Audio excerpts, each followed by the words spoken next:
vesprada. Fidel, gracias por venir. Fernando, por favor, un placer tenerte aquí.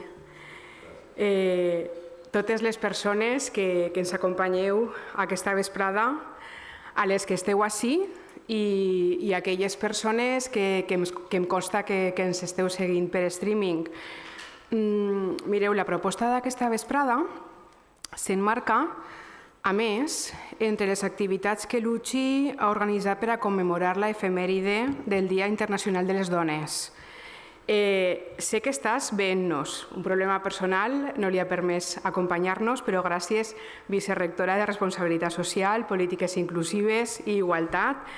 Estimada Elsa, gràcies, companya, per acompanyar-nos més enllà de les pantalles aquesta vesprada. I m'agradaria també disculpar a la nostra rectora, Eva Alcón, que per agenda no ha pogut acompanyar-nos, però que m'ha encarregat que deixi ben clar que les paraules que pronunciaré a continuació són també seues.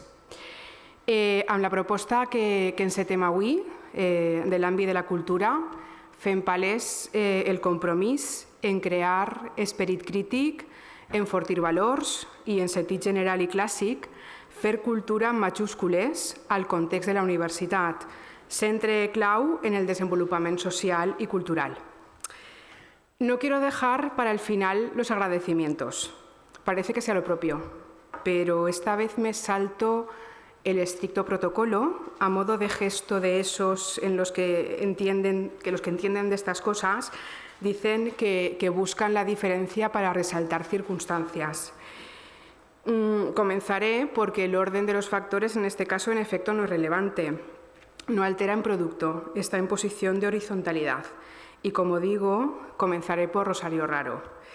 ¿Qué les voy a decir de su enormidad como profesional, como escritora y lo que es más como persona? Gracias, Rosario, por todo. Por tanto, por hacer que las acciones que se plantean desde el vicerrectorado que gestiono brillen.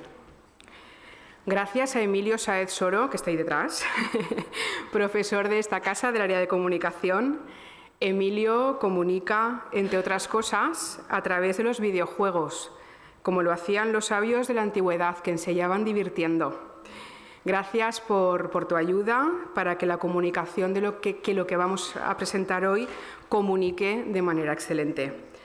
Y, cómo no, al equipazo del Vicerrectorado y del Servei d'Activitats Socioculturals del SASC.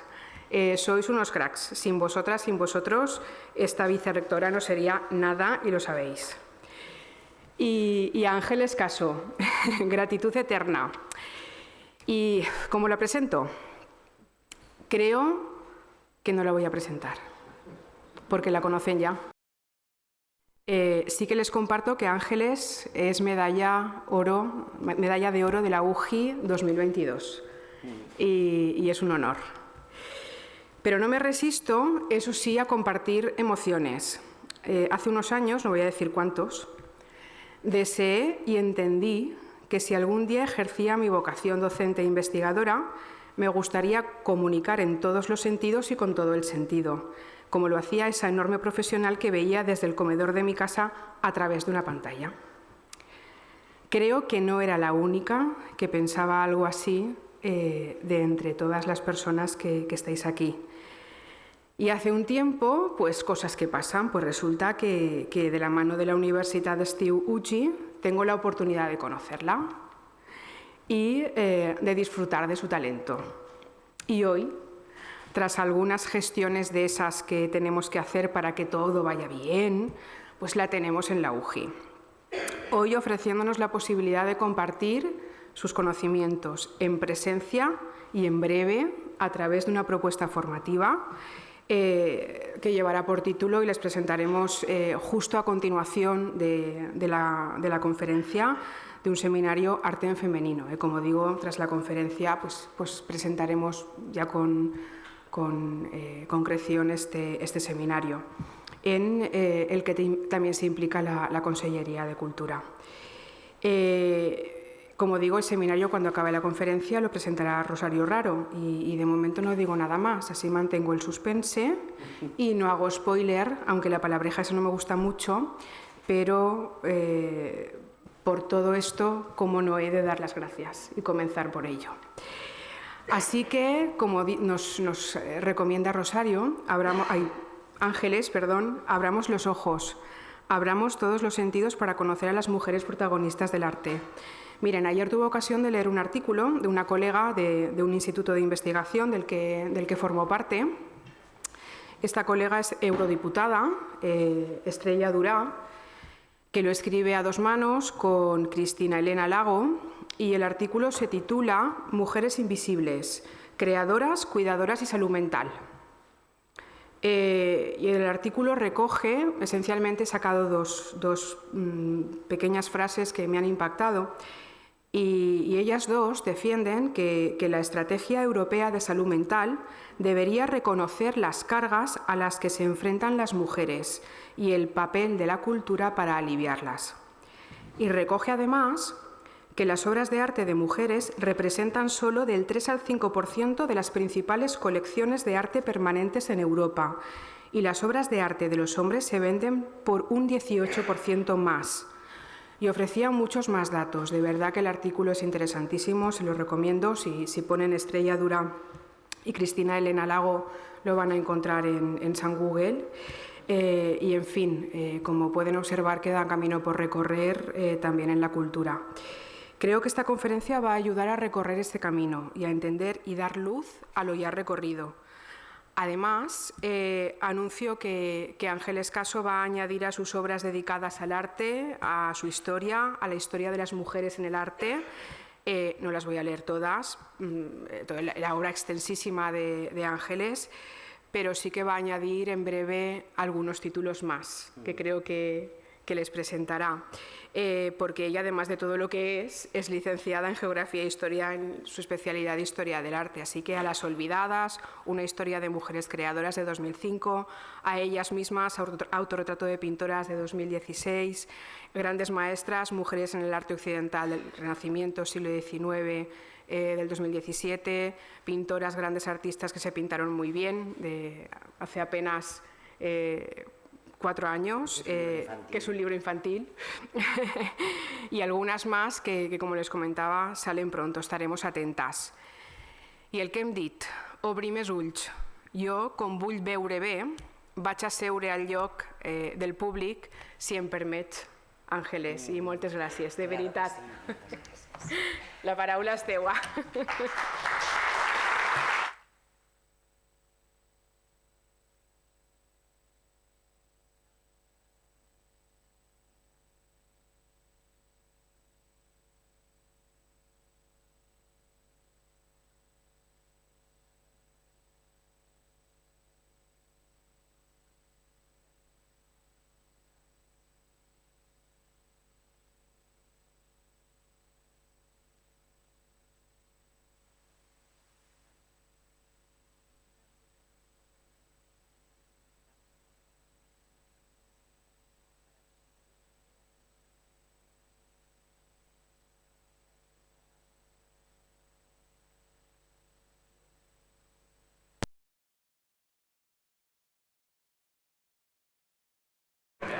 Bueno, daba las gracias. Y os decía que hace unos meses me dirigí a Carmen Lázaro porque estaba dándole vueltas a la posibilidad de convertir mi trabajo sobre mujeres artistas, que hasta ahora lo he hecho en libros, como escritora y como editora también, porque debo decir, Carmen, que 2 de esos libros, los más gordos que he hecho sobre artistas, me los tuve que autoeditar gracias a un crowdfunding, porque ninguna editorial los quería. Afortunadamente salió la cosa muy bien. Y estaba pensando en convertirlo en un proyecto online, ¿no? En un proyecto visual, y poder compartirlo con gente que tuviera interés, con personas que tuvieran interés por este tema. Se lo ofrecí a Carmen, luego hablaremos, Rosario lo explicará mejor que yo, que no sé cómo va todo el asunto, pero bueno, ese proyecto Arte en Femenino se va a poner en marcha después de Semana Santa, y esta charla de hoy es un poco presentároslo, presentar de lo que vamos a hablar a lo largo de las 16 clases de ese seminario. Y quería, bueno, dar las gracias, por supuesto, a la universidad, a la vicerrectora, a Rosario, al equipo maravilloso sin los cuales sería imposible poder hacer ese curso, y que son una gente extraordinaria y que lo han apoyado además con tanto entusiasmo. A todas y a todos por haber venido. Y empiezo ya, y empiezo con esta cosa rara que estáis viendo aquí, que es la portada de... Bueno, esto es una captura de pantalla de Amazon. Es la portada de este libro, La historia del arte, del profesor austriaco pero radicado en Londres, Ernest Gombrich, el Gombrich, como se le suele llamar, que publicó esta historia del arte en el año 1950. Se suponía que era el primer manual de historia del arte pensado para el gran público, no para especialistas, no para historiadores o para alumnos. Como veis aquí, ha vendido más de 7 millones de ejemplares, y según dice ahí, es el libro de historia del arte más vendido, ¿no? 800 páginas de historia del arte. Ni un solo nombre de mujer. Ni uno. Ernest Gombrich publicó en 1950 este libro, que se sigue reeditando a día de hoy, sin que hubiera ni una sola mujer en sus 800 páginas, salvo, claro, sí, las mujeres que habían posado para los maestros, las grandes damas retratadas o las modelos de vidas sospechosas utilizadas por los pintores y por los escultores para hacer a partir de ellas sus representaciones de diosas, de vírgenes o de lo que fuese. Me corrijo, hubo una edición al principio en alemán, como él era austriaco, en la que incluyó un nombre de mujer, una pintora alemana de mediados de siglo, Käthe Kollwitz, muy interesante. Pero ese nombre femenino solo ha estado en esa edición en alemán. Y todavía ayer estuve mirando en la página de Amazon los comentarios recientes sobre el libro y todos hablan maravillas. Pero este libro es completamente falso. Es un libro escrito con mirada patriarcal, con mirada androcéntrica y por lo tanto falso, porque la historia del arte que nos cuenta no es la historia del arte de verdad.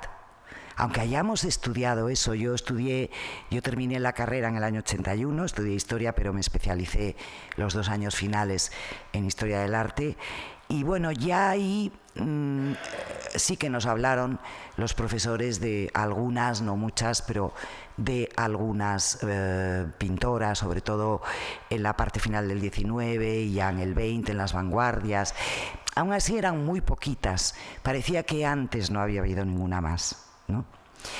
Afortunadamente, en los años 70 empezaron a hacerse investigaciones de género sobre este tema y han continuado y siguen todavía a día de hoy investigaciones de género que han trastocado por completo la historia del arte, que nos obligan a deconstruir el relato historiográfico que hemos recibido y a construirlo de nuevo.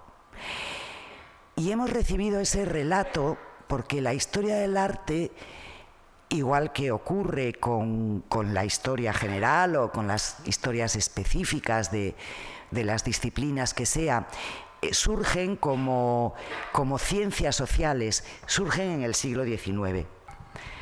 Y el siglo XIX fue probablemente uno de los más patriarcales, si no el más de la historia. Creo que luego lo vamos a poder comprobar.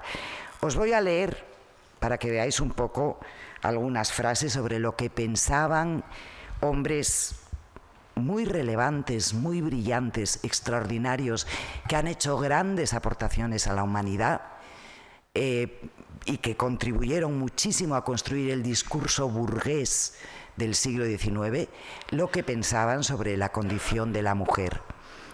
Rousseau, por ejemplo, que es uno de los constructores de la mentalidad de los occidentales contemporáneos, decía en su famoso Emilio o de la educación: la búsqueda de las verdades abstractas no es una de las capacidades de la mujer, y por ello sus estudios deben limitarse a lo práctico.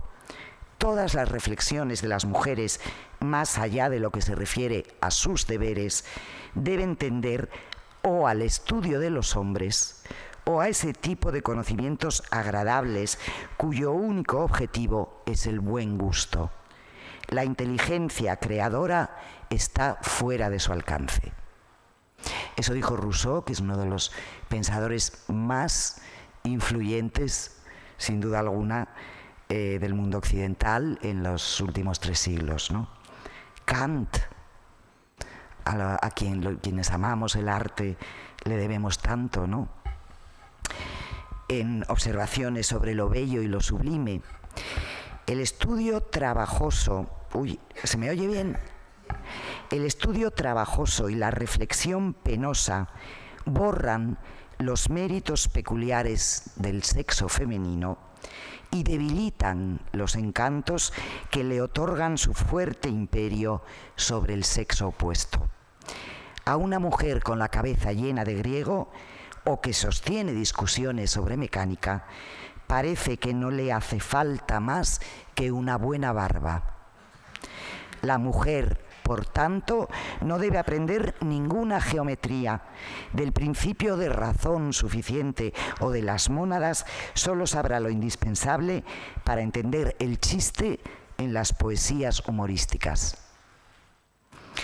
Esta es la construcción que la burguesía que triunfó en el XIX y que inventó como disciplina la historia que nosotros hemos recibido y el relato histórico que nosotros hemos recibido, esta es la concepción que tenían sobre las mujeres.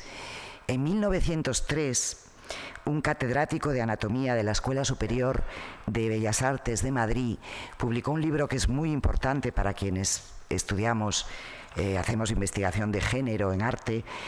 Él se llamaba José Parada y Santín y el libro se llama simplemente Las pintoras españolas, y es un libro fundamental porque nos ha dado, él hizo un trabajo exhaustivo, muy interesante, y nos ha ido dando muchas pistas y muchos hilos de los que poder tirar para recuperar a artistas del pasado, ¿no? Muchas todavía no las hemos logrado recuperar, como os decía, este trabajo todavía es un work in progress, ¿no? Estamos en ello. Bueno, pues este señor, que una pensaría, pues un señor que escribe esto, debería ser feminista o debería tener al menos un respeto especial por el talento artístico de las mujeres, ya que se preocupó por investigarlas y escribir sobre ellas.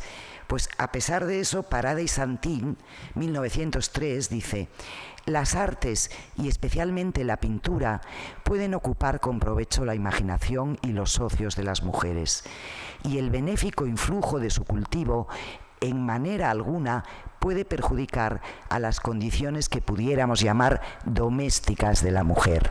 Antes, por el contrario, creemos que el arte pictórico en la educación de las mujeres es un elemento utilísimo que ejercita las facultades intelectuales y afectivas sin causarlas ni exaltarlas, y que contribuye a afinar el gusto y a perfeccionar el sentido estético en la mujer. Se les permitía a las mujeres que pintasen un poquito, y luego veremos además cómo eso se aplicó en la realidad, pero se trataba de que no fuesen más allá. Los museos, los grandes museos occidentales aparecen también en este siglo XIX. El primero es el Louvre, que se inaugura o abre sus puertas en plena Revolución Francesa en 1793. Le siguen el Rijksmuseum de Ámsterdam, 1800, el Prado, 1819, es el tercero. Por cierto, promocionado por una mujer, por la reina Isabel de Braganza, la tercera esposa de Fernando VII. A Fernando VII le debemos pocas cosas buenas y una de ellas desde luego es el Prado, pero fue ella quien tuvo la idea, quien lo movió, quien convenció al rey, etcétera, etcétera, y la pobrecita precisamente poco antes de que el museo se inaugurase. Los museos de Berlín en el 23, el Metropolitan de Nueva York en 1870, el siglo en el que surgen los museos, la historiografía del arte, el canon artístico, con 0 mujeres, como hemos visto en la obra de Ernest Gombrich. Bueno, tenemos que reconstruir todo eso desde el principio. Entonces he empezado por los orígenes. He empezado por la pintura rupestre. Este es el panel de las manos de la Cueva del Castillo en Cantabria. Ahí hay, se supone, pinturas en esta cueva desde hace 40.000 hasta hace 25.000 años. O sea, se usó la cueva como receptáculo de ritos del tipo que fueran, todavía no lo sabemos ni lo sabremos probablemente nunca de una manera definitiva, durante casi 20.000 años. La idea que todos tenemos, ¿quién pintó las cuevas? ¿Quién hizo los bisontes que están también aquí? Esto está al lado de Altamira. O el arte prehistórico, el arte levantino. ¿Quién lo hizo? Hombres, ¿no? Nos imaginamos a los cazadores de mamuts, con sus barbas y sus taparrabos entrando a pintar. En los últimos 20 años se ha podido medir las manos que aparecen en muchísimas cuevas. Es curioso, la representación de las manos como una especie de autorretrato originario de los seres humanos, ¿no? Está en cuevas y en obras de arte rupestre del mundo entero, no solo en lo que entendemos nosotros por el arte prehistórico, ¿no? Y gracias a un científico británico que midió la relación que hay en el tamaño de los dedos, que es diferente en el macho de la especie que en la hembra, se han podido medir con varios sistemas científicos de ordenador las manos de las cuevas. Se están midiendo todavía, pero ya se lleva años en este trabajo.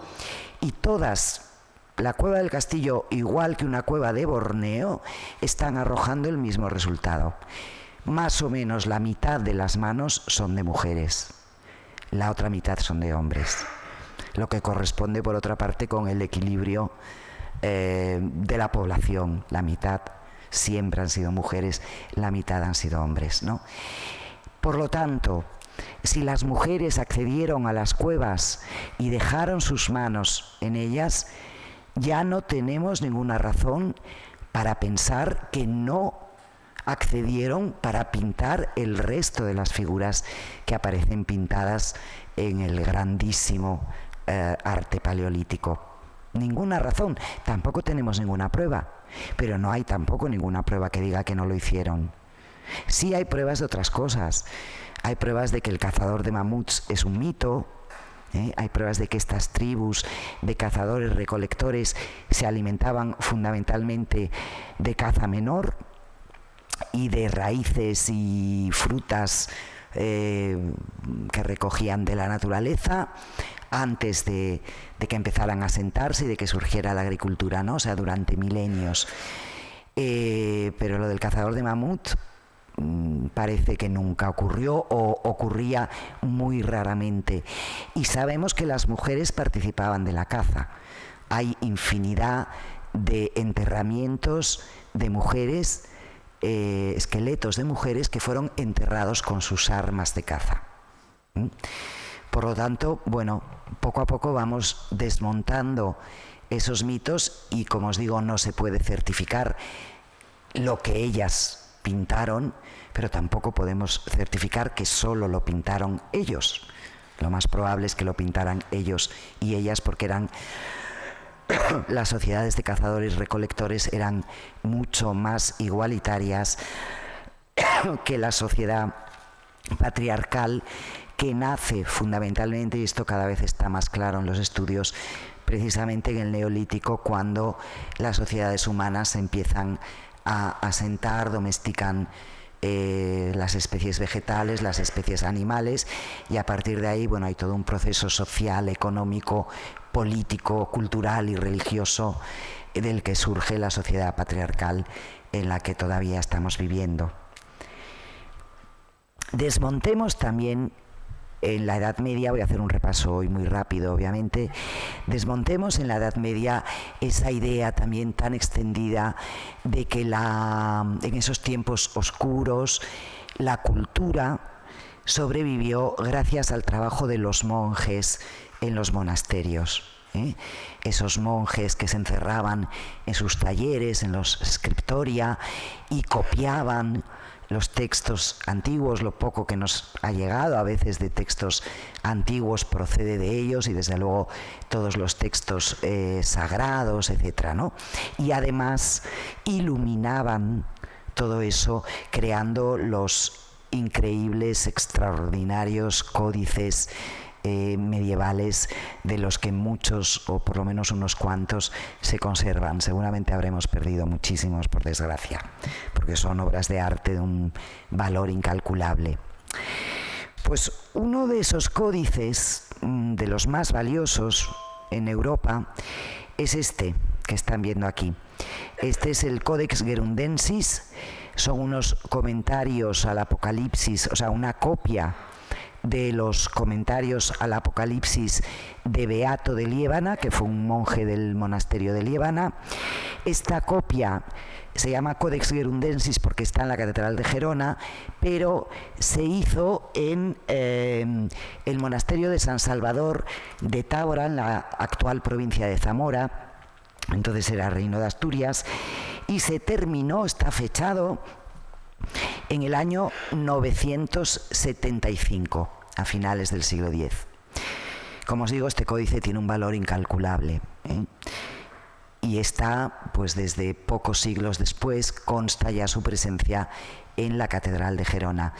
El códice está fechado y firmado por una mujer.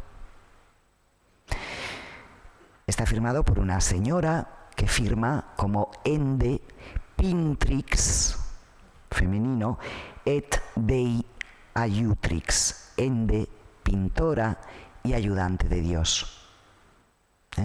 Luego está el copista, que sí fue un hombre, y hay otro nombre masculino, el de Frater Emeterius, que probablemente se cree fuera o el co-ilustrador o el ayudante de Ende.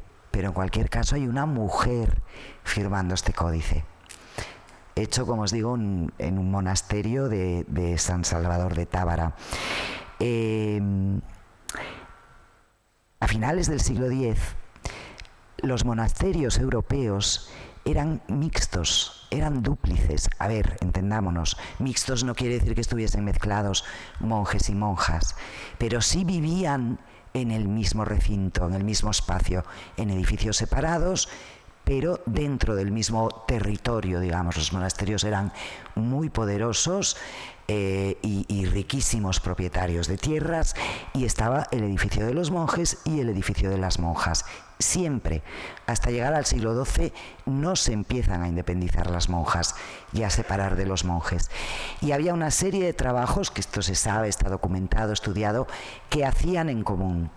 Y entre esos trabajos se sabe que estaba el trabajo en los scriptoria, en los talleres, donde se copiaban y se iluminaban los códices. Y conocemos el nombre de muchas mujeres que trabajaron en los talleres de los monasterios, firmaron sus obras, iluminaron y nos dejaron incluso autorretratos, como nuestra Claricia. La veis ahí, ella hace una letra capitular, una Q, y se cuelga, ella misma es el rabo de la Q, ¿no? Es graciosísima, y pone su nombre alrededor, Claricia. Además no es una monja, por la ropa que lleva unas trenzas muy largas, seguramente era una joven, pues estudiante, probablemente alumna en ese monasterio. Este es el Salsterio de Habsburgo del siglo XII, ¿no? Bueno, como este autorretrato tenemos muchos no, pero varios de monjas que se autorretrataron en los códices que ellas iluminaban, y muchas más aparte de estos autorretratos, muchísimas firmas de monjas y también laicas medievales que ilustraron, ¿eh? O sea, que desmontemos también ese relato. Llegamos a lo que consideramos ya la historia tradicional del arte occidental, que empieza con el Renacimiento. Empezamos a conocer los nombres de los pintores que firman ya sus obras, y desde el principio aparecen nombres de mujeres.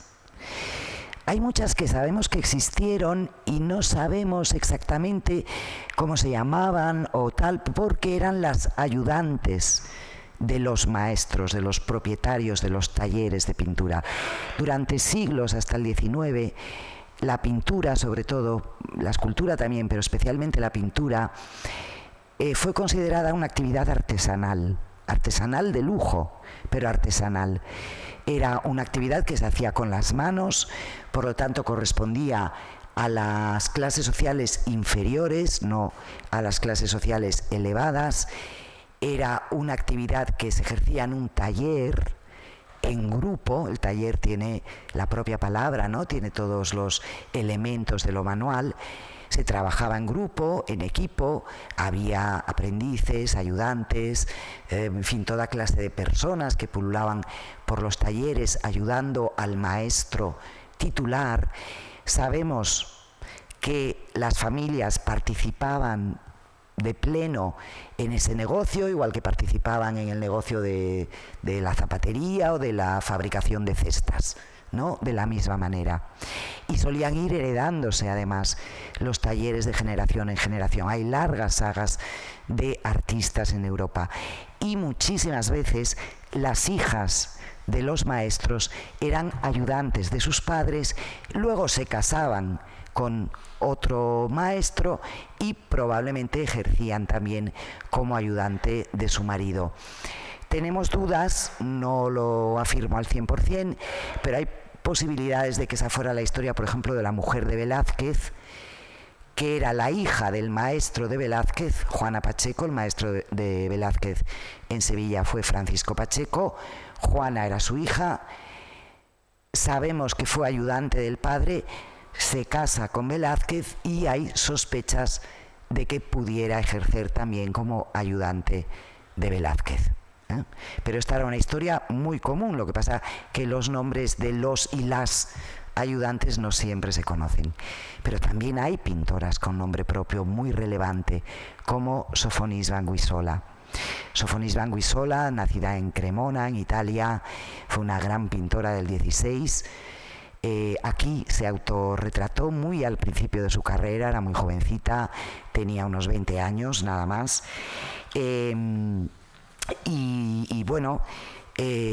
Ella se especializó sobre todo en el retrato, en el género del retrato, y fue llamada a la corte de Felipe II, al que retrató junto con toda su familia. Estuvo 13 años en Madrid, en el Alcázar, y dejó este retrato. Ella hacía los retratos que no eran, digamos, los oficiales, hacía los retratos privados. Dejó este retrato, no sé si he incluido alguno más, este que es de Isabel de Valois. Yo no sé si lo estáis, yo aquí lo veo un poco como alargado. Ahí lo estáis viendo bien, no están deformadas las figuras, ¿no? Vale. Isabel de Valois, una de las esposas de Felipe II, retrató al príncipe Carlos, retrató a las infantas, retrató a la siguiente esposa de Felipe II cuando muere Isabel de Valois, Ana de Austria, retrató a personas de la nobleza de Madrid. Eso sí, no firmaba sus cuadros, no sabemos por qué razón. Se va de Madrid porque se casa ya bastante mayor y bueno, se vuelve a Italia. Vivió toda la vida envuelta en una nube de leyenda, fue una artista legendaria, ¿no?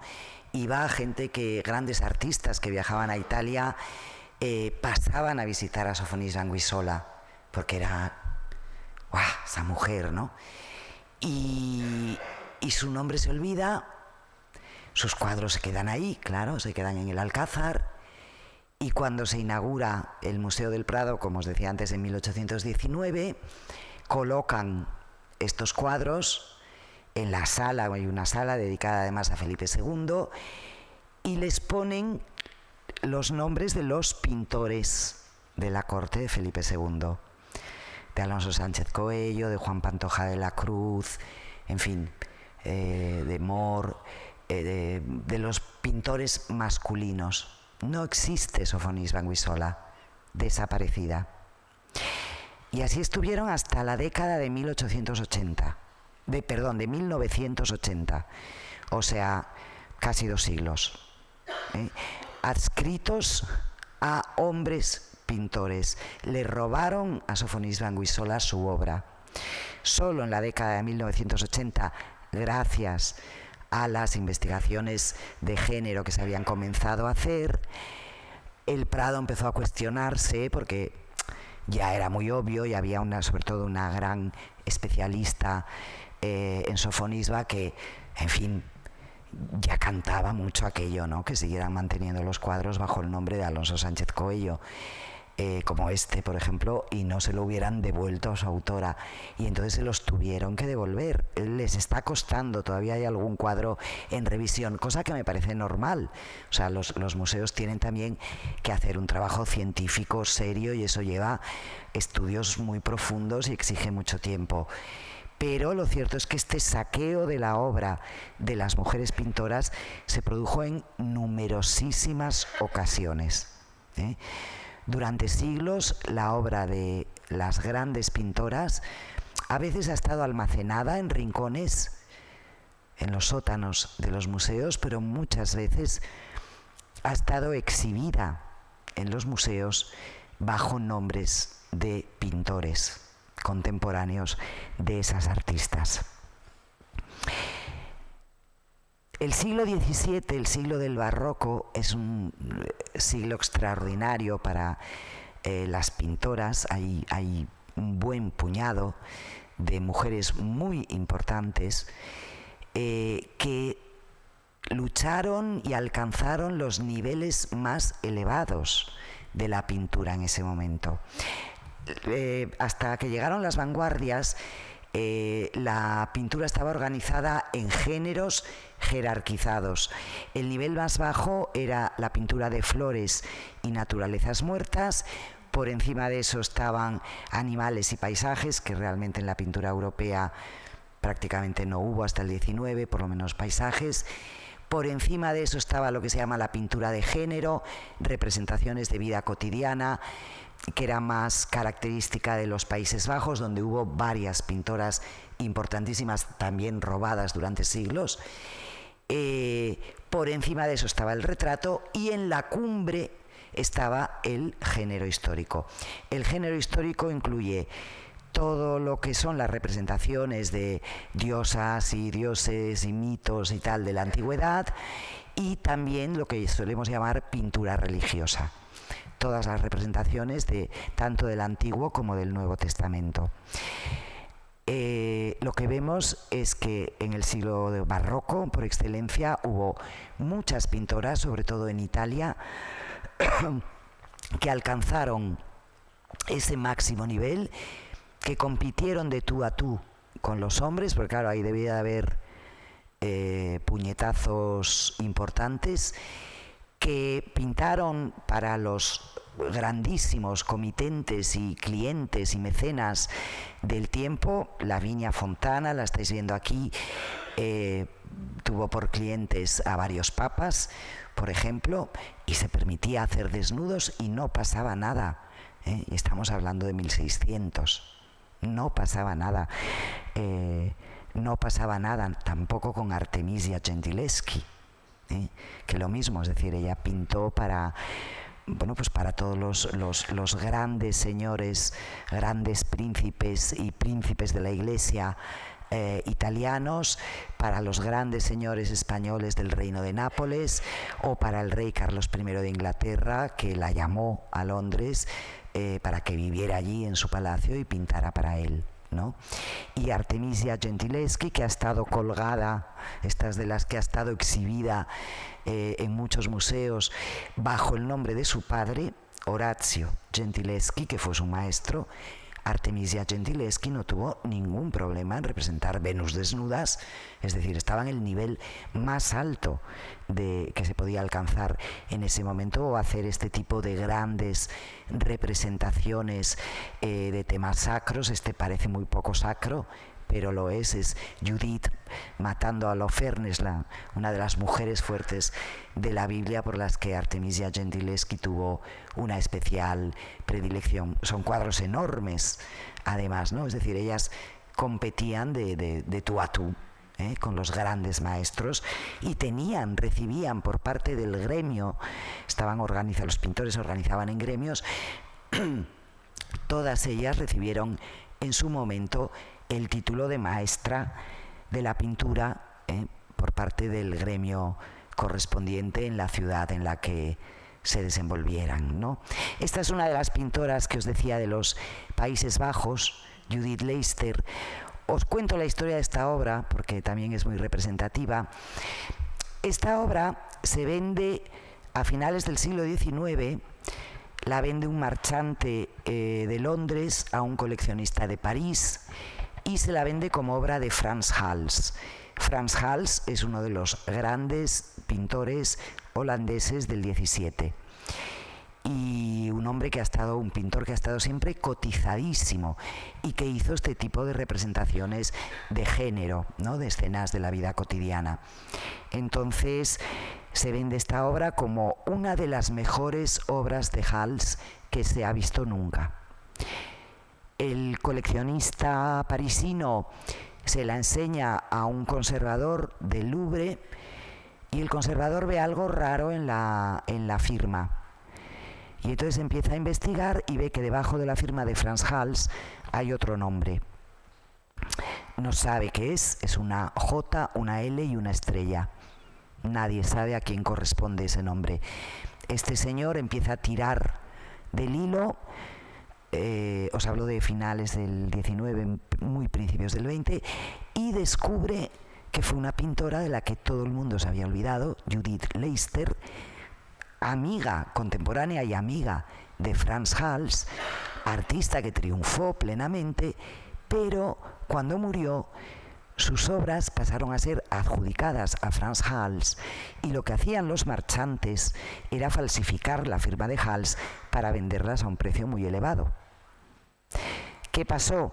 Cuando se descubrió que esta obra no era de Hals, sino de Judith Leyster, el comprador demandó al vendedor porque, aunque ambos estaban de acuerdo en que era uno de los mejores Hals que habían visto nunca, como no era de Hals, ya no valía ni la mitad de lo que el comprador había pagado por ella. La obra está ahora mismo en el Museo del Louvre. Y por cierto, el comentario del Museo del Louvre, que lo miré el otro día, dice que se nota que está muy influenciada por Frans Hals. Dices, bueno, o igual fue al revés. Trabajaban en la misma ciudad, en la misma época, y eran amigos. ¿Quién influyó a quién? Pues probablemente nunca lo sabremos, ¿no? Otra pintora holandesa de la época, Clara Peters, que hacían estas extraordinarias naturalezas muertas. Hace, yo creo que 7, 8 años, el Museo del Prado organizó una exposición sobre Clara Peters, que era la primera exposición sobre una mujer que se hacía en el Prado. Ellos tienen 3 obras de Clara Peters. Yo daba una conferencia justo esos días en el Prado sobre pintoras, y entonces me acerqué a la sala donde estaban las obras de Peters, ¿no? Solo había una expuesta, las otras 2, se inauguraba la exposición a los 2 meses. Las otras 2 estaban en los almacenes, y esa obra expuesta de Clara Peters estaba allá arriba.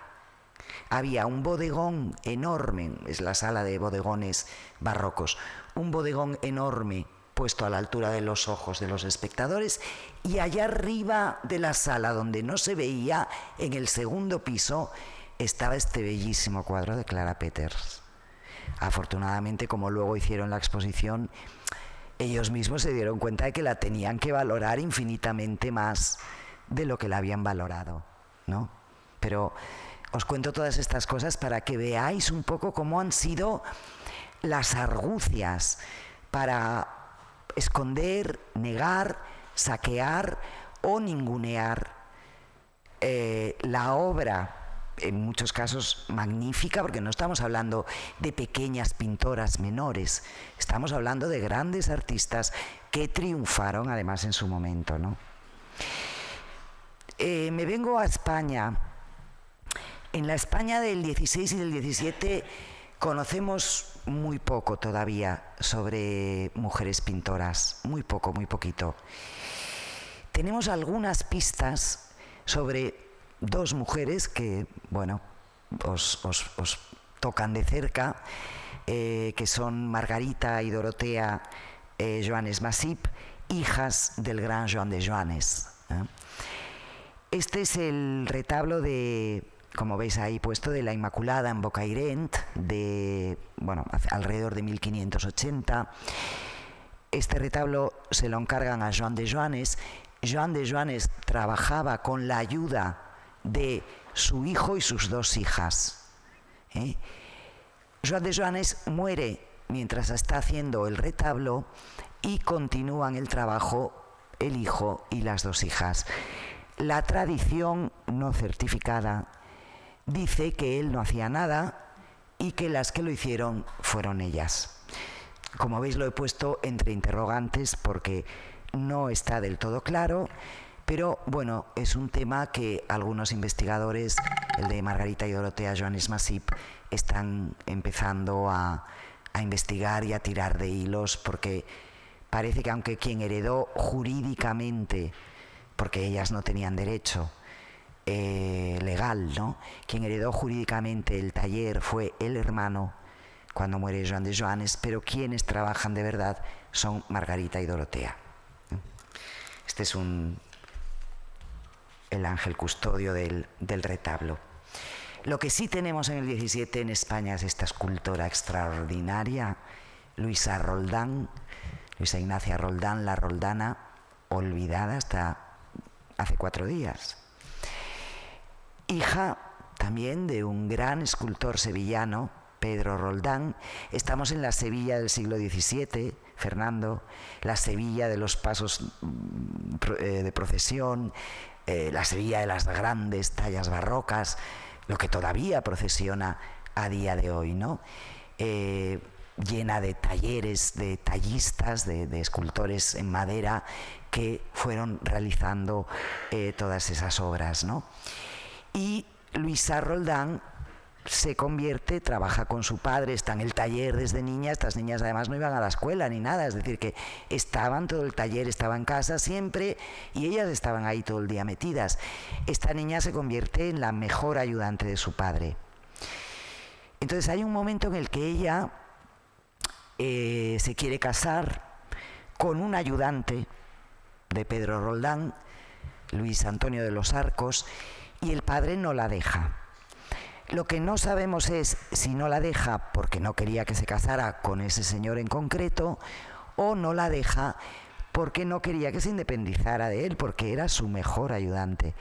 Ella se fuga de casa, pide amparo a la justicia se lo da, se puede casar con Luis Antonio de los Arcos, se independiza del padre, se pasan muchos años sin hablarse y monta su propio taller de escultura en Sevilla y hace tallas tan bellísimas como esta Virgen de la Leche que está allí en Sevilla, pero bueno, otras muchísimas. Hay dudas sobre si la Macarena puede ser o no obra de Luisa Roldán, la Virgen de la Macarena, pero bueno, dudas, no lo doy por confirmado.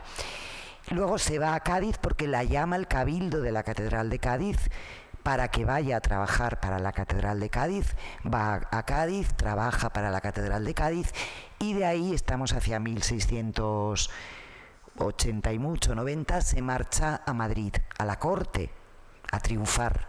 Y triunfa. Triunfa tanto que el rey Carlos II, el último rey de la dinastía de los Austrias, le concede el máximo honor que se podía conceder entonces a un artista. La nombra escultora de cámara, es decir, escultora oficial del rey. Luisa Ignacia trabaja para el rey, trabaja para el monasterio del Escorial, trabaja para un montón de monasterios de toda España, trabaja para el Papa, y trabaja para muchos nobles haciendo estos grupos pequeños, bellísimos, son unas piezas magníficas, estas de las pocas que tenemos en España, porque casi todos estos grupos pequeños que ella hizo en terracota, convirtiendo la terracota, que era un material vasto, popular, ella lo convirtió en un material refinado. La mayor parte de estos grupos que hizo para la nobleza madrileña están fuera de España, se han vendido fuera de España, se han perdido. Este está en el Museo de Bellas Artes de Guadalajara, por si alguien tiene interés. Bueno, una escultora extraordinaria, murió en la pobreza, nunca le pagaron, nunca recibió su sueldo, se conservan las cartas que ella escribe una y otra vez a la corte, incluso a la reina, suplicando. Tuvo un montón de hijos, entonces le pide a la reina, le dice: tengo hijos que les tengo que dar de comer, por lo menos denme, como a los otros artistas de cámara, denme comida, ración, lo llama ella, ración, que les daban de comer todos los días, y a muchos les daban aposento en palacio, en el Alcázar, ¿no? Pues ella no. Ni dinero, ni aposento en el Alcázar, ni ración. Suplicó un montón de veces, están en el archivo las cartas, murió en la pobreza y nos hemos olvidado de ella hasta ayer, o antes de ayer. Todavía hace muy pocos años, en los estudios de Historia del Arte en Sevilla, os hablo de hace 8 o 10 años, en la carrera de Historia del Arte en Sevilla se estudiaba a Pedro Roldán, pero no se estudiaba a su hija, a Luisa Roldán, la Roldana, ¿no? Llegamos al 18, que es un siglo en el que hay un florecimiento de pintoras en toda Europa que se dedican sobre todo a retratar, claro, a retratar a los poderosos y las poderosas. Obviamente la gente del pueblo no se podía permitir que le retratasen, ¿no? Y a mí me hace gracia, yo he estudiado un poco este fenómeno, porque se repite en multitud de países europeos, menos en España, que se queda fuera de ese juego, pero hay pintoras que retratan a los grandes y las grandes en Suecia, en Rusia, en Prusia, en Italia, en el Reino Unido, en Francia, en fin, en un montón de países, ¿no? Os pongo a una de las primeras, Rosalba Carriera, que era veneciana, que, bueno, este es uno de los miles de retratos que hizo, el de la emperatriz María Teresa de Austria. Ella hacía retratos al pastel. Había empezado, era de origen muy, muy humilde, era veneciana, pero había nacido en una familia muy humilde. Su madre bordaba y ella hacía dibujos para los... Perdón, no bordaba, era encajera. Y ella hacía dibujos para los encajes de su madre. Así empezó, desde niña. Y poco a poco, bueno, fue formándose ella sola, no tuvo maestros, y se convirtió en una celebrity realmente, ¿no? Cuando viajó a París, por ejemplo, bueno, viajó a todos los sitios, ahí retrata a María Teresa de Austria porque estuvo en Viena. Cuando fue a París contaban las crónicas de la época que la gente hacía cola a la puerta de su casa desde las 7 de la mañana para conseguir que les hiciera un retrato, ¿no? O sea, fue una estrellaza. Pero hubo muchas más, ¿no? Ana Dorotea Zerbusch en Prusia. Os he puesto este retrato que me hace mucha gracia porque esta era la amante del rey y se le nota, ¿no? Que era la amante del rey, ¿no? Tiene pinta de amante del rey, efectivamente, ¿no? Me hace mucha gracia. Fue una gran pintora, Ana Dorotea Zerbusch. Angélica Kaufmann. Angélica Kaufmann fue, bueno, no sé con quién se podría comparar a día de hoy. Empezó desde muy pequeña, desde que su padre era pintor suizo, se la lleva a Italia con 13, 14 años. Ella era también música, intérprete musical, cantaba ópera, y entonces, como a Mozart, la lleva paseando por los palacios, la niña cantaba y pintaba, ¿no? Entonces, bueno, se convirtió en una cosa increíble, ¿no? De hecho, se dice que el entierro de Angelica Kauffmann, que murió ya en 1802, 1803, en Roma, ella vivía en ese momento en Roma, solo se recuerda otro entierro comparable, según parece que fue el de Rafael Sanzio, ¿no? El del gran pintor Rafael, ¿no? Ella vivió muchos años en Inglaterra, retrató a toda la nobleza, la realeza, y además hizo muchos cuadros de desnudos también, porque ella hacía también género histórico, muchos cuadros de diosas y dioses, etc., ¿no? Elisabeth Vigée-Lebrun, que fue la pintora oficial de María Antonieta, la retratista de la reina, cuando estalla la revolución, huye de Francia y, bueno, se pasa muchos años viajando por Europa. Fue una retratista increíble, retrató a toda la nobleza, la realeza, vivió muchos años en Rusia, vivió muchos años en Londres, pasó por Viena, por Berlín, en fin, por donde pasaban todos estos y estas artistas, y dejó casi 900 cuadros, en su mayor parte retratos, aunque también hizo diosas y dioses desnudos. Y pues otra, fue una gloria millonaria, tenía un palacio en París impresionante, daba unos banquetes y unas fiestas impresionantes de lo muchísimo que ganaba con sus cuadros, y entró en la Real Academia de Francia en el año 1783, el mismo día que esta otra mujer, Adélaïde Lavillard, que en este autorretrato hizo el mejor selfie de la historia, porque, bueno, este cuadro mide 2 metros de alto, se autorretrató a sí misma a tamaño natural, y se autorretrata a tamaño natural pintando un cuadro enorme que no sabemos qué está pintando, maravillosamente vestida, elegante, exquisita, qué bien sabe reflejar las telas, el brillo de la seda. Pero qué elegante es para poder pasearse por un palacio. Ella es una dama, pero además es una dama virtuosa, porque la acompañan 2 discípulas jóvenes que viven con ella, y que, como se ve, pues son 2 jovencitas recatadas, ¿no? Porque ella cuida de la virtud de sus 2 discípulas. Fijaros todo lo que está contando en este autorretrato, que efectivamente lo expuso en el Salón de París de este año, de 1785, ¿no? Sí. Y fue, bueno, la consagró, ¿no? Se convirtió en la pintora de cámara de la hermana y las tías del rey.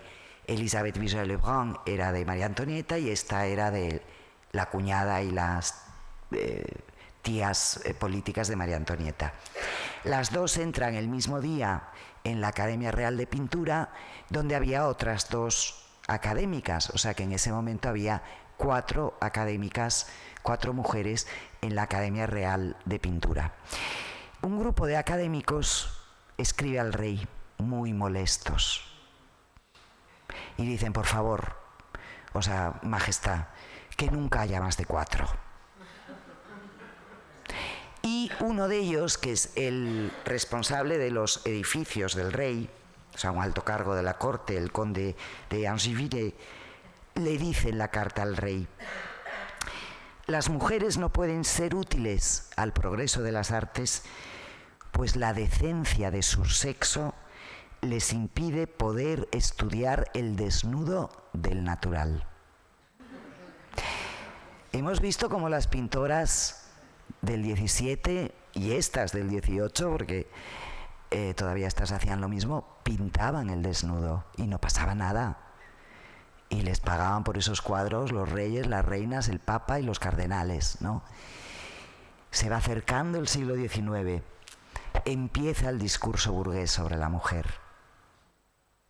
Y de repente las alejan de la enseñanza con esta excusa, esta que da el conde de Angiville en este momento. Durante muchas décadas, hasta que termina el siglo XIX, es decir, prácticamente todo el siglo, las mujeres quedan aisladas, marginadas de la enseñanza del arte con la excusa de que no pueden asistir a las clases de dibujo al natural, porque ahí hay modelos posando, hombres y mujeres. Por supuesto, de las mujeres que posaban desnudas, de su moralidad no se preocupaba nadie, esas no importaban, no tenían moralidad, ¿no? Eran chicas del arroyo, ¿no? Pero claro, una mujer, una joven decente, no podía ir a una clase donde había que copiar a un modelo o a una modelo desnuda. Este es el criterio con el que se excluye a las mujeres de la formación, porque lo que ocurre muy desde principios del siglo XIX es que cambia por completo el concepto del artist y del artista. Desaparece el artista artesano que trabaja en un taller y con las nuevas ideas del romanticismo burgués aparece el artista genio individual que trabaja solo en su estudio.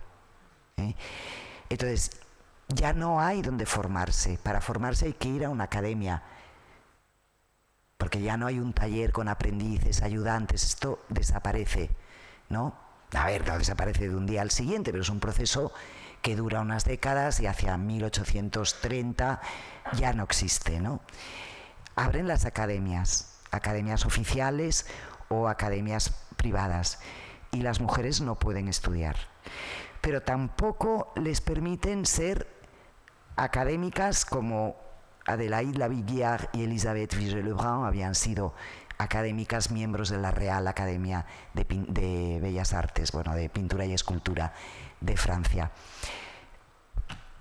Se produce la Revolución, guillotinan a Luis XVI, instauran la República, 1793, queda abolida la Real Academia de Pintura y Escultura y se funda el Instituto de Francia. Y los burgueses que han hecho la revolución, que han tomado el poder, que han guillotinado a Luis XVI y que han establecido la República, les dicen a las pintoras: fuera, aquí no entráis, y no les permiten acceder. Esta mujer, Adélaïde Laviguière, que era académica hasta ese momento y que era revolucionaria, que formó parte retrató a Robespierre, a Danton, en fin, tiene un debate intensísimo, ¿no?, con ellos. No queremos mujeres. Se cerraron las puertas de la Academia, porque se llamó Instituto de Francia, luego volvió a ser Academia, enseguida, de Bellas Artes de Francia. Estuvieron cerradas para las mujeres, habían estado abiertas, estuvieron cerradas desde el año 1793 hasta el año 2000, cuando se abrieron para nombrar académica a la actriz Jeanne Moreau, ni siquiera a una mujer de las artes plásticas. Anda que no ha habido artistas viviendo y trabajando en París a lo largo del XIX y del XX, ninguna, ¿no? Este fue el destino. Entonces es triste. Bueno, esta es todavía ya el último resplandor, este cuadro bellísimo que es un canto a la liberación de la esclavitud. La autora Marie-Guillemine Benoist es discípula de Elisabeth Vigée-Lebrun, de la pintora de María Antonieta, y hace este cuadro que se exhibe en el Salón de París de 1800, porque se ha abolido la esclavitud y esta mujer bellísima, que era antillana, había sido esclava y ya no lo era. Entonces Benoist la convierte en una especie de diosa nutricia, ¿no?, con ese pecho al aire, no como un elemento erótico, sino es una iconografía que se utilizaba mucho durante la Revolución. Es la diosa nutricia que alimenta al pueblo, que alimenta a la sociedad. ¡Uy! Vaya, si no moviera tanto las manos. Bueno, ahora con un Kleenex, igual tengo yo por aquí. Y es el último resplandor hasta llegar a la década de 1870, 1880, ¿no? Porque, como os digo, este es el momento en que les dan ese empujón burgués, y las dejan completamente fuera de juego. No queremos chicas. Pero así, es que fue así. O sea, yo Lamento decirlo porque a veces parece que lo dices como con brocha gorda, ¿no? Pero es que fue así, realmente, ¿no?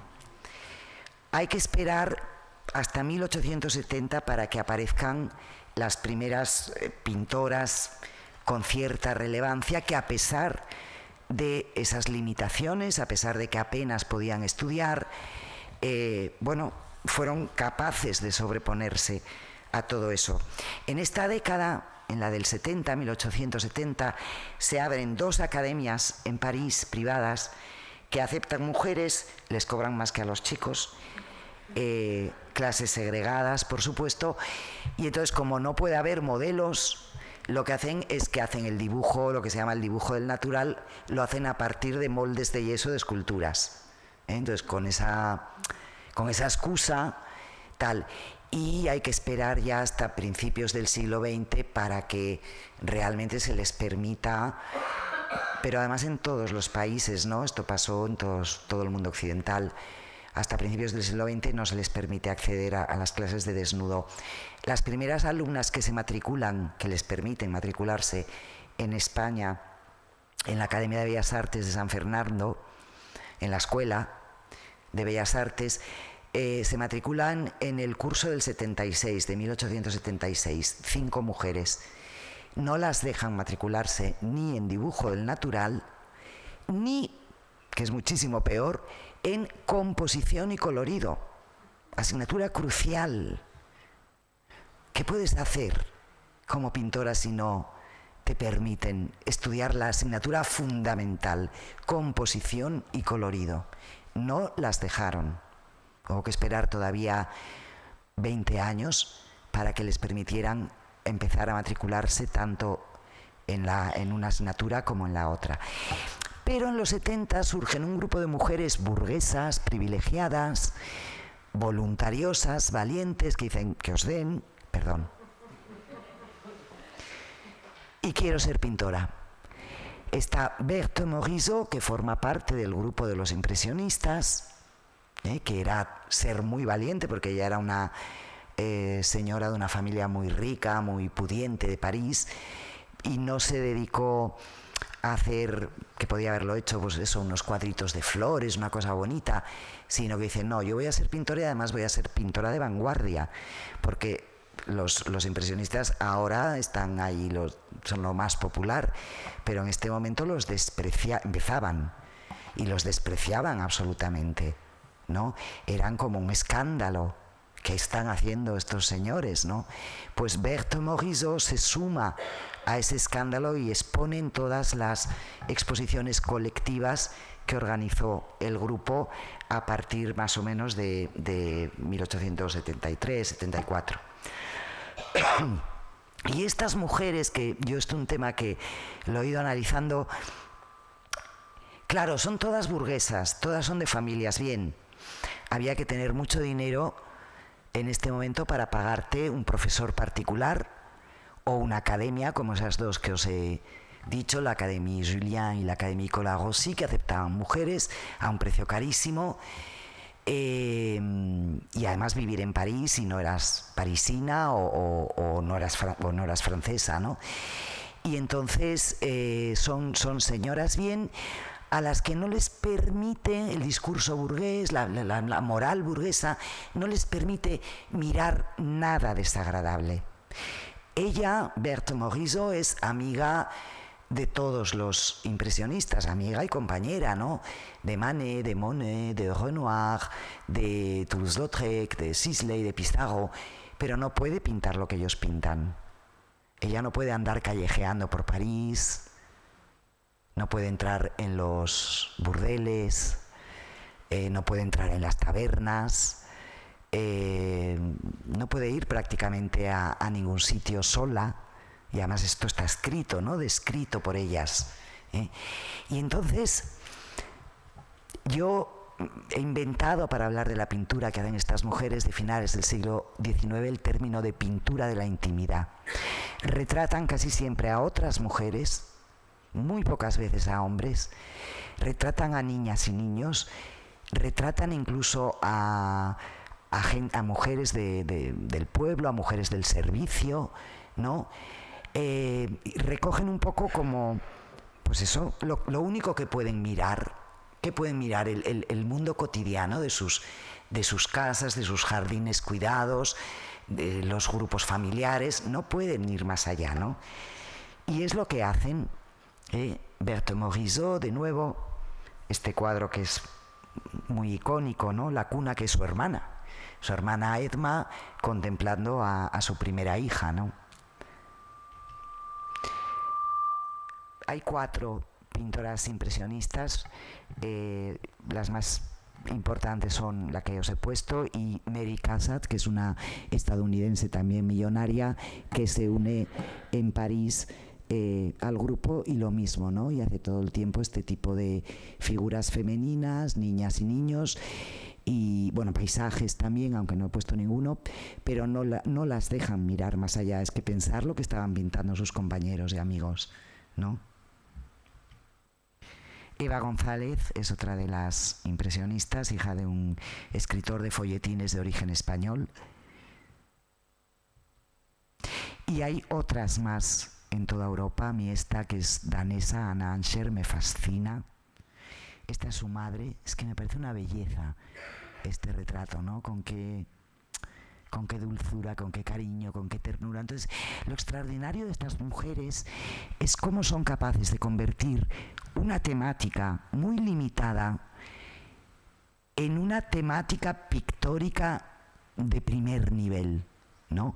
Con una técnica extraordinaria, con una calidad extraordinaria y con esa mirada limitada, pero ellas explotan esa mirada. Y entonces construyen entre todas esto que yo llamo la pintura de la intimidad, con un nivel artístico enorme, ¿no?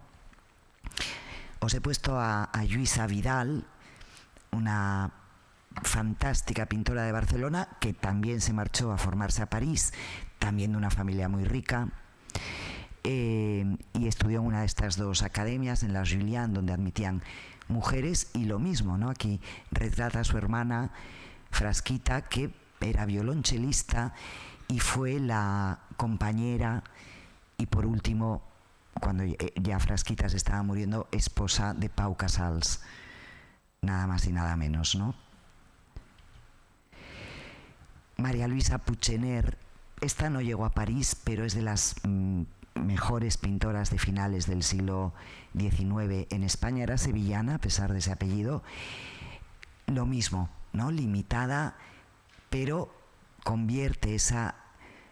O sea, es acabar haciendo de los límites, no sé cómo es el refrán ese, ¿no? Acabar haciendo virtud del no sé qué virtud. Bueno, pues acaban diciendo, bueno, pues esto es lo que podemos retratar, pues vamos a hacerlo, y vamos a hacerlo lo mejor posible, ¿no? La segunda mitad del siglo XIX es cuando aparecen también las primeras escultoras, de las que hablaremos en el seminario. He puesto aquí a Edmonia Lewis, que tiene una historia extraordinaria, porque esta mujer, fijaros, era de padre esclavo, es estadounidense, padre esclavo afroamericano, y madre indígena. Ella se llamaba, de hecho, Fuego Sagrado, me parece que se llamaba de verdad. Luego le ponen este nombre cristiano, ¿no? La cristianizan como Edmonia Lewis. Y se va con un grupo de mujeres estadounidenses a formarse como escultoras a Roma. Eran 7. Y es una historia genial la de estas tías, ¿no? Luego, bueno, como no, Camille Claudel, la compañera, amante, colaboradora y gran escultora por su propia cuenta de Rodin, el padre de la escultura moderna, que acabó viviendo, porque Camille Claudel, supongo que, bueno, muchos conoceréis la historia, molestaba mucho a su familia muy burguesa. Cuando murió su padre, que era el único de la familia que la protegía, su madre y su hermano Paul, que era diplomático y que era escritor y que era académico, por cierto, él sí, la encerraron en un manicomio y nunca más salió. Vivió 30 años en el manicomio y incluso, a pesar de que incluso el médico, ¿no?, le decía a Paul que la sacara, que estaba bien, que se la podía llevar a casa, nunca la sacó. Murió en plena Segunda Guerra Mundial de hambre en el manicomio, no tenían dinero, dinero para comprar comida. La enterraron en una fosa común y desapareció para siempre, ¿no? Ahora la han recuperado mucho los expertos en Francia y han separado su obra de la de Rodin, porque a veces estaban mezcladas. Había obra de Camille Claudel que se había atribuido a Rodin, una vez más, ¿no? Pero ahora ya esto se ha estudiado mucho, ¿no? Aparecen en la segunda mitad del siglo XIX las fotógrafas. Bueno, esta es una de las pioneras de la fotografía. Como veis, retrata aquí a Julia Margaret Cameron, retrata aquí a Darwin, que era uno de sus amigos. Hubo muchas mujeres haciendo fotografías, muchas. Yo a veces pienso si no será que la cámara de fotos les sirvió como una especie de escudo, ¿no? De escudo y de tercer ojo a la vez, ¿no? Pero se metían ahí detrás, se tapaban con aquella tela y miraban cosas que a lo mejor estas señoras, que eran, bueno, Julia Margaret Cameron también era una mujer de la alta burguesía británica, la tía abuela de Virginia Woolf, pues a lo mejor no se hubiera atrevido a retratar con un pincel a Darwin, ¿no? Pero sí se atrevió a fotografiarle. Hablaremos de todo eso. Y hablaremos, claro, de las muchísimas pintoras de la vanguardia. He elegido a María Blanchard, una mujer de Santander que se marchó a París, que es la única mujer que formó parte del cubismo analítico, del cubismo más estricto. Era íntima amiga de Juan Gris, por supuesto de Picasso, pero sobre todo de Juan Gris, y formó parte del pequeñísimo núcleo de artistas que desarrollaron junto con Picasso el cubismo. Tampoco nos acordamos mucho de ella. Las mujeres españolas cercanas al surrealismo, Ángeles Santos, que pinta este cuadro con 17 años, está en el Reina Sofía, si lo queréis ver, Un Mundo, 1929. Todas estas acabaron fatal, porque estamos en el 29 y en el 36 pasó lo que pasó. Ángeles Santos siguió pintando muchos años después, pero paisajes, marinas, cosas así, nada que ver con la obra que hizo en estos años, que es extraordinaria. Maruja Mayo se tuvo que ir al exilio. Remedios Varo, otra surrealista magnífica, ¿no?, que también, bueno, ella era de Girona, se formó en Madrid y se marchó a París, formaba parte del grupo surrealista de los primeros, y también cuando no pudo volver a España y cuando los alemanes invaden París, se va a México, ¿no? Ahora mismo hay una exposición interesantísima en la Fundación MAPFRE en Madrid sobre la íntima amiga de Remedios Varo, Leonora Carrington, otra grandísima surrealista que también se marchó a México y estaban allí juntas, vivían en el mismo barrio, eran íntimas amigas, trabajaron mucho juntas, hicieron cosas extraordinarias, ¿no?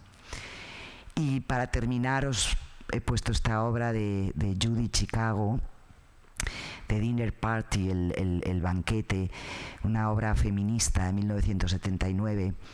Judy Chicago hizo esta instalación en la que representó a 39 mujeres de la historia, escritoras, pensadoras, científicas, compositoras, pintoras, etcétera, que cenan juntas, ¿no? Os he puesto la parte que corresponde a Artemisia Gentileschi, que la vimos antes. Judith Chicago trabajó en esta obra mucho y además lo hizo muy explícitamente, un tema muy femenino, que es el de los tejidos, los bordados, los encajes, etc. Ella quería que formase parte de esta obra, y es, bueno, una instalación que se considera una pieza importantísima del arte del último cuarto del siglo XX, y desde luego de lo que se llama, que no sé si hay que llamarlo así o no, arte feminista, pero bueno, está conceptuado como tal. Y con esto termino la exposición, como os decía, de todas estas mujeres y de muchísimas más, iremos hablando en todas esas clases del seminario. Así que, muchas gracias. Muchas gracias.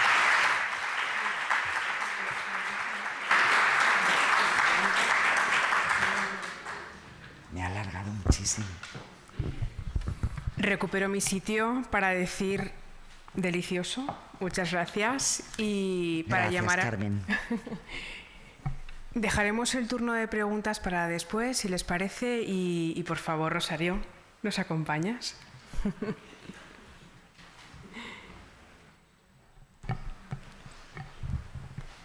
Ahora le pondremos una silla. Rosario, ya lo he contado todo hoy, ya no voy a dar el curso. No. Nada, unos minutos Tienes solo, ahí. porque... Ay, gracias, Esperanza.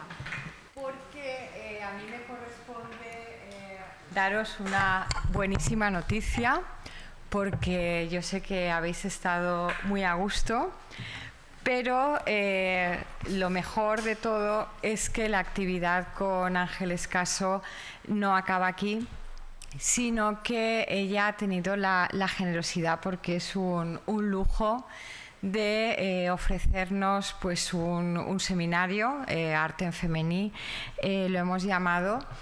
Y claro, como resultado de todas estas investigaciones, pues el sábado también va a dar una conferencia en el Museo del Prado, pero nosotros hemos tenido la exclusiva, incluso antes que el Prado. Y bueno, que antes de contároslo, para que no entreteneros mucho y que le podáis hacer alguna pregunta aún, e incluso yo sé que algunos le habéis traído sus libros sobre arte para que los firme, pues bueno, agradeceros siempre la apuesta por la cultura desde el vicerrectorado, desde el SASC. Llevo ya 20 años colaborando con vosotros desde el 2004 y la verdad es que el equipazo, ¿no?, que decía Carmen, pues es así. Y nada, que también me hace muy feliz que estéis aquí, Fernando, Pedro y Verónica, porque Fernando Delgado nos ha apoyado muchísimo en el aula de escritura de la UGI, con su presencia, pues compartiendo su sabiduría. Y Pedro, que se siente aquí muy bien, ¿no?, porque este es su ámbito, el jurídico, pero además tengo que decir que es autor de collage también, que acaba de ilustrar la portada del último libro de Fernando Delgado. Y si a Ángeles Caso le ha parecido que es arte, es que lo es, porque claro, mayor experta pues no podíamos tener. Bueno, lo que has comentado de Gromwitz, ¿no?, que ese manual que es tan vendido en parte porque se utiliza en los estudios de historia del arte. Es tremendo, ¿no?, que las personas que se están formando en los grados, como aquí hay algunos, pues que tengan esa visión. Por favor, renunciad al Gombrich. Decid que no, el Gombrich sí. no. Y estaba pensando también, cuando has puesto los cuadros de las mujeres surrealistas coetáneas del 27, el caso de Maruja Mayo, como nos contó Maribel Rocafull aquí presente, llegó a España y se deprimió muchísimo porque no la conocía nadie, cuando en Nueva York era del círculo de Warhol y era una persona pues que estaba a la altura de Dalí en determinados círculos, ¿no? Y bueno, pues eso, que a mí me dio un escalofrío cuando escuché a un director de un museo, que no voy a decir cuál es, diciendo que flaco favor les harían a las pintoras colgando sus cuadros al lado de los grandes maestros, ¿no? Es como que el concepto de grandes maestras aún no se utiliza como debería. Y bueno, pues que lo que vamos a hacer a partir de ahora... Así hay gente de Bellas Artes también aquí y todo. Qué bien. Es que hoy día 9 de marzo, que como ha explicado Carmen, la conferencia de Ángeles está dentro también de los actos del Día de la Mujer organizados por la universidad, vamos a abrir un plazo de inscripción para quienes queráis todavía más profundizar en todo lo que nos ha contado Ángeles, porque ha preparado un programa muy interesante por etapas, ¿no?, por épocas, que es lo que corresponde. Y claro, por eso os decía que es la buena noticia, Aproximadamente serán 18 sesiones que no son gratis, pero casi, porque claro, Silvia Martínez me ha ayudado pues, a ver la información, ahora os diré la página.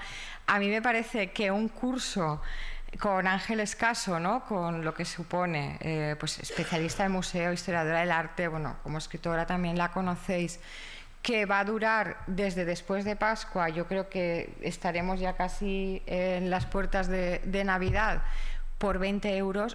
Es que a mí, porque le decía a Silvia, ¿estás segura de que...? Yo me apunto. Bueno, yo creo que como tú eres, porque había una salvedad que eran personas de la comunidad universitaria, que eso significa pues los 25.000, ¿no?, que la componemos, alumnos y alumnas matriculados en los talleres y cursos del SAS, del Servei d'Activitats Socioculturals, y miembros de SAUGI, que como sabéis es la Asociación de Antiguos Alumnos. Todos los demás, por si se lo queréis decir a alguien, entre vuestras amistades y demás, tendrán que pagar 30 euros, que ya son 10. O sea que, como entendéis, no hay ningún interés mercantilista, todo lo contrario. Yo creo que es una oferta porque solamente en esta hora y media pues Ángeles nos ha ilustrado en el doble sentido de la palabra, ¿no?, pictórico e intelectual. Y bueno, yo me había tomado aquí algunas notas, pero bueno, como os voy a contar solo en 2 minutos en qué consistirá, no me voy a extender. Pero bueno, pues Ángeles tuvo una persona que le dio igual que ella fuera mujer o que fuera hombre, que fue su padre, y fue, pues, entre otras cosas, pues, rector, ¿no?, de la Universidad de Oviedo. Y claro, cuando hemos hablado de estos casos, ¿no?, y de las pocas que pudieron sobresalir, también fue por motivos similares, ¿no?, que se antepuso su arte pues a su género. Y había notado una frase que dijo de ella Ana María Matute, nada menos. ¿De mí? Sí, que dice: Ángeles es una escritora magnífica. Escribir no es ponerse a contar cosas. Ella no se pone a contar cosas, crea un mundo. Y yo creo que con esto, ¿no?, pues está todo dicho. Estuvimos en el curso de verano, el de Mujeres en Historia de Literatura, que también se organizó desde el vicerrectorado y desde el SAS. Allí Ángeles hizo una conferencia interesantísima que se titulaba Judith Shakespeare y las demás, ¿no?, sobre ese personaje inventado por Virginia Woolf, que decía qué hubiera pasado si Shakespeare hubiera tenido una hermana, con las mismas cualidades, la misma genialidad arrebatadora, cómo hubiera tenido su vida. Y bueno, pues que el curso va a consistir en unos vídeos que, claro, serán más o menos como la conferencia de esta tarde, pero la lástima es que no estaremos aquí, ¿no?, porque serán online. Pero bueno, yo creo que eso también es una ventaja, porque así cada uno los podrá visualizar cuando quiera, porque el pago de esa cuantiosa fortuna le dará acceso a la plataforma donde estarán los vídeos. Y como ahora pues ya estamos en la víspera de las fiestas de la Magdalena y luego pues vendrán las Pascuas, vamos a tener un plazo de inscripción hasta el 31 de marzo. Reuniremos los correos de todas las personas que quieran inscribirse y después de Pascua os enviaremos un mensaje donde tendréis la clave secreta de acceso al conocimiento. Y yo ya sé que va a estar muy bien, que esto se va a exportar a muchas otras universidades y muchas otras instituciones, pero bueno, nosotros pues vamos a tener las... Nos copiarán. Yo me voy a hacer una camiseta para dar las clases que va a poner no a Gombrich. Eso. A ver si lo interpretan. Y bueno... habría que entrar en la web, es muy sencillo, con que pongáis UGI Cultura, aparece precisamente el cartel, ¿no, Silvia? Eso. Oh, perdón. Que lo diga Silvia mejor. www.uji.es/cultura/. Exacto. Gracias. Y entonces en ese entorno tenéis que buscar el cartel de esta conferencia que además es el que hemos visto al final de la pintora con las dos discípulas, que además era como una forma de visibilizarse, ¿no? Es decir, no soy solo pintora, sino que gran maestra también. Y bueno, pues espero que aunque sea pues a través de ese medio, pues sigamos disfrutando de todo lo que nos ha contado Ángeles. Y dos cosas ya para terminar. Una es que va a contar con la colaboración de otra mujer, que es Celia Viada, a la que conoce desde que nació. porque desde 9 meses antes de que naciera. Exacto, ya estaba ahí. Y ahora, pues lo que así me había anotado también esta frase de una periodista que decía que Ángeles, ¿no? Es que son esa mirada sobre la pintura con ojos de alondra, y me había encantado esa figura. Cote Villar se llama la periodista. Bueno, pues ahora dejamos un tiempo para que le planteéis a Ángeles pues cualquier cuestión, y si es de cariz técnico, pues aquí están pues Albert López Monfort, Emilio Saezoro, que se va a encargar de la web, y no sé, quien podamos responderos, pues lo haremos. Así que muchas gracias por venir a arropar a Ángeles, y felices fiestas también. ¿No?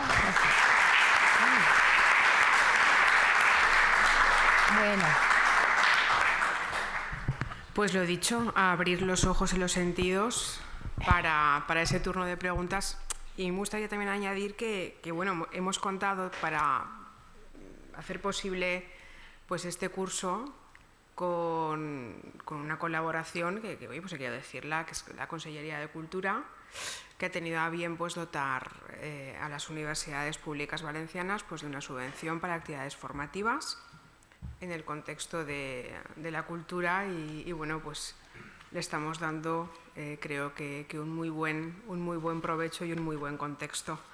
Así que creo que esa cuestión habría que comentarla, y creo que las instituciones apoyen estas acciones es un valor. Y ahora la palabra es suya. Yo sí que tengo preguntas para romper el hielo, como no, pero no me gustaría ser yo. Como queráis. Si no lo rompo. Bueno, voy a empezar rompiéndolo yo misma. Has recordado antes, yo no me acordaba que en la charla esa que di había hablado de Judith Shakespeare.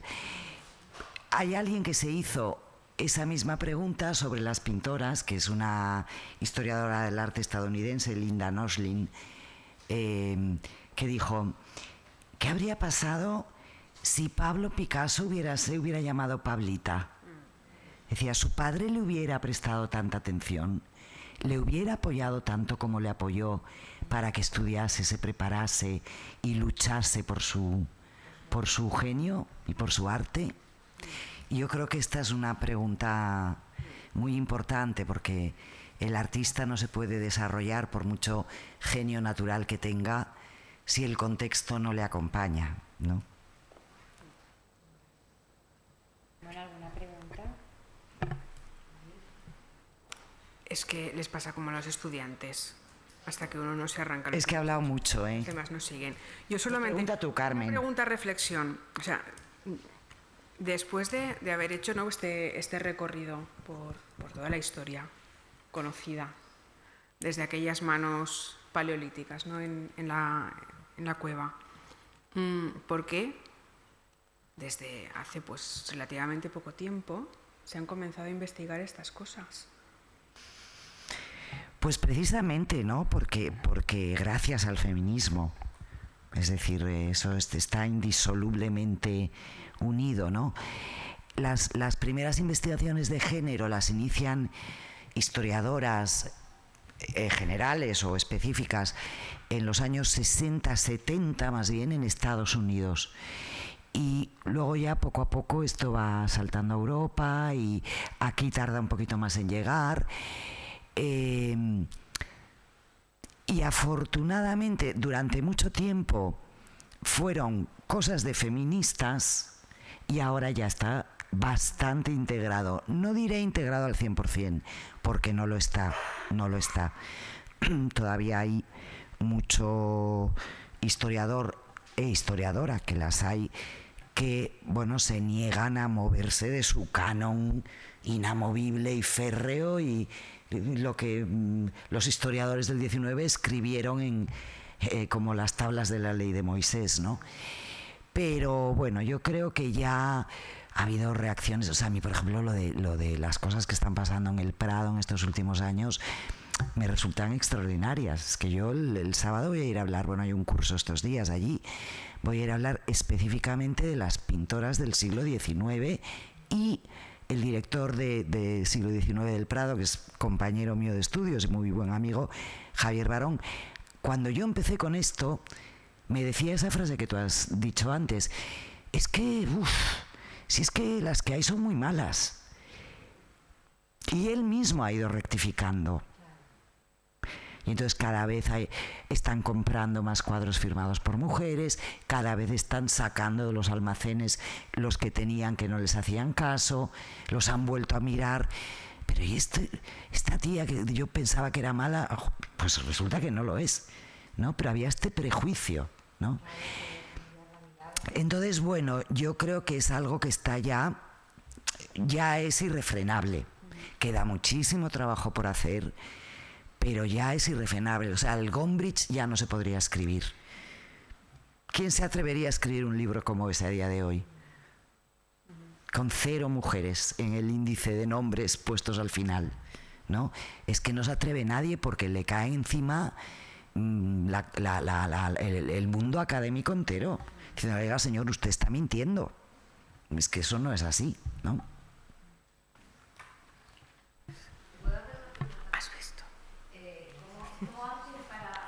Espera, que así se graba y lo podemos colgar bien y que esto quede chulo y todo esto.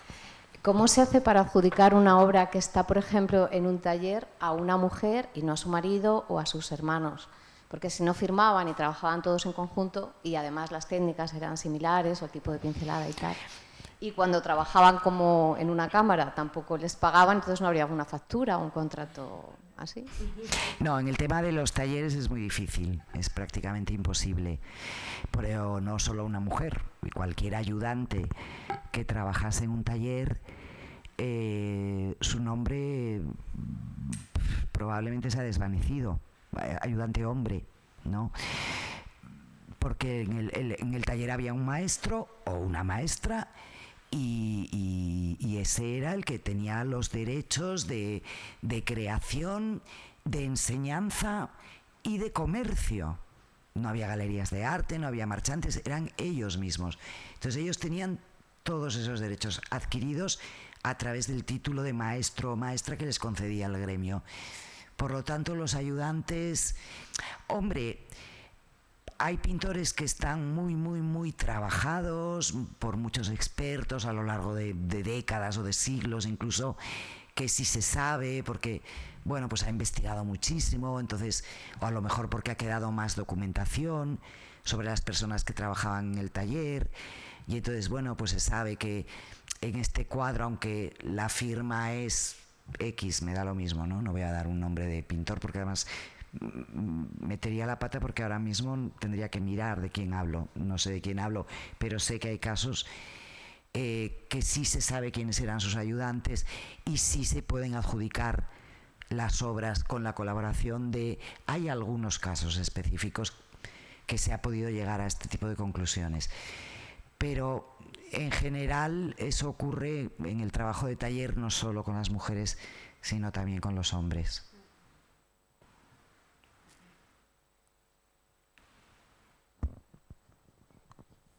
Bueno, felicidades, Ángeles, porque esto Muchísimas me parece gracias. fascinante. Yo vengo de Bellas Artes, entonces te puedo decir que... Son tus abuelas. Que a mí me ha parecido fascinante la explicación que nos has dado de cómo se ha ido tapando a la mujer, porque es una realidad. O sea, yo conozco el libro que tú comentas, mucha gente lo tiene muy bien valorado. Para mí, bueno, hay muchos, no solo este. No, sí, pero el Gombrich es como... Sí, en los que te recomiendan... No ni un nombre de mujer, no hay ninguno. Te recomiendan, sí, que leas este porque es buenísimo, pero encuentras tan poca presencia femenina que te impacta. Dices, pero ¿cómo puede ser que haya tan pocas artistas? Claro, de hecho ahora por eso se reivindica tanto, ¿no? Yo soy artista, soy mujer, soy femenina. Entonces,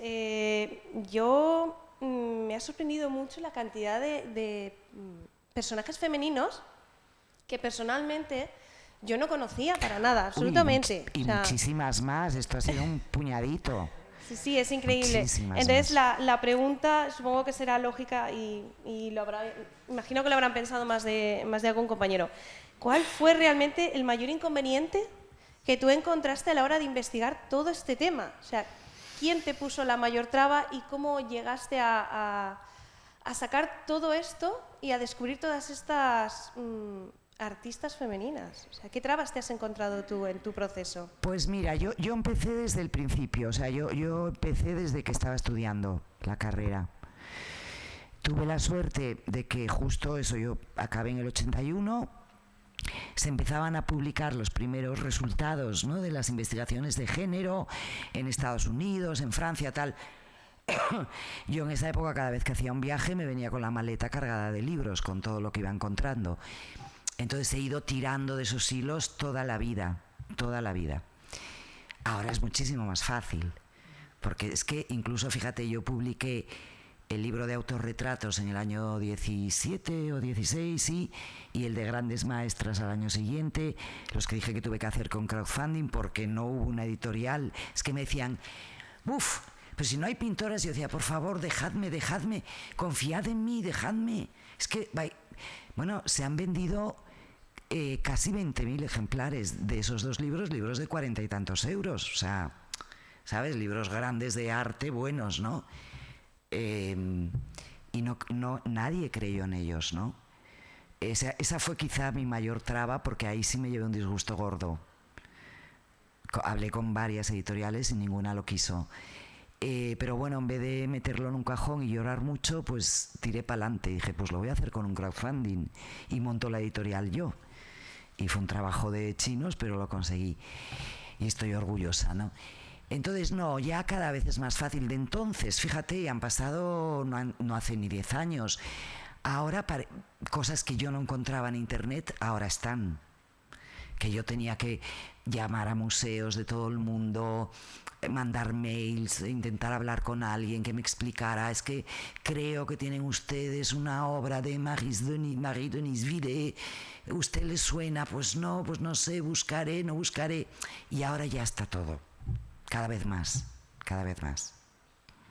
Entonces, bueno, pero yo he sido toda la vida, es que esta ha sido mi afición, no es que no es afición, ha sido uno de mis aspectos y de las pasiones de mi vida, ha sido esta, ¿no?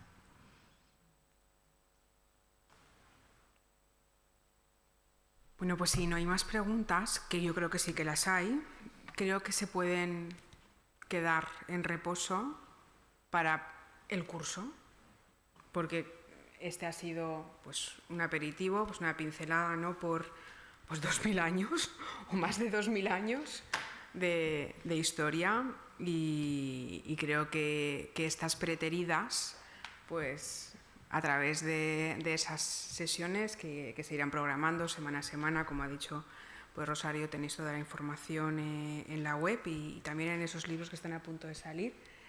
Tendremos ahí pues materia. Es uno, no son varios, es uno. Sí, saldrá en junio. Pues tendremos ahí material para trabajar y mucho. Y de verdad, pues simplemente cerrar agradeciendo nuevamente pues a todas las personas que os implicáis, Rosario, Emilio, Silvia, Albert, Ángel, están por ahí, María, Isabel, el personal que en la universidad pues siempre apoya, el servei de comunicació que està per ahí, jo sé, dona-no tot. y sobre todo pues la oportunidad, ¿no?, de ser una universidad en la que una de nuestras medallas de oro pues se implica y trabaja por la institución que la acoge, que la incorporó a su claustro y de verdad pues gracias por esa oportunidad. Y que Es un honor enorme, Carmen. que nos copien. Sí, nos copiarán, nos copiarán. No, pero yo me refería... No, pero no, está bien, está bien. Se llevan un... Eso bueno. Bueno, pero está bien, o sea, no es que nos copien, es que de esto hay que hablar cada vez más. Claro que sí. Y normalizarlo, ¿no? Esa es Que no tengamos que seguir haciendo cursos específicos sobre esto, exposiciones específicas sobre mujeres artistas, ¿no? Que esto esté ya plenamente integrado, ¿no? Se habla del barroco, pues igual que hablas de Orazio Gentileschi, hablas de Artemisia Gentileschi, con la misma naturalidad, ¿no? Lo conseguiremos. Sí, yo lo sé. Pues si os parece, cerramos aquí. Nos quedamos emplazadas para ese curso y a disposición si tenéis dudas, cuestiones en relación a esa materia. Así que hasta la próxima. Muchas gracias.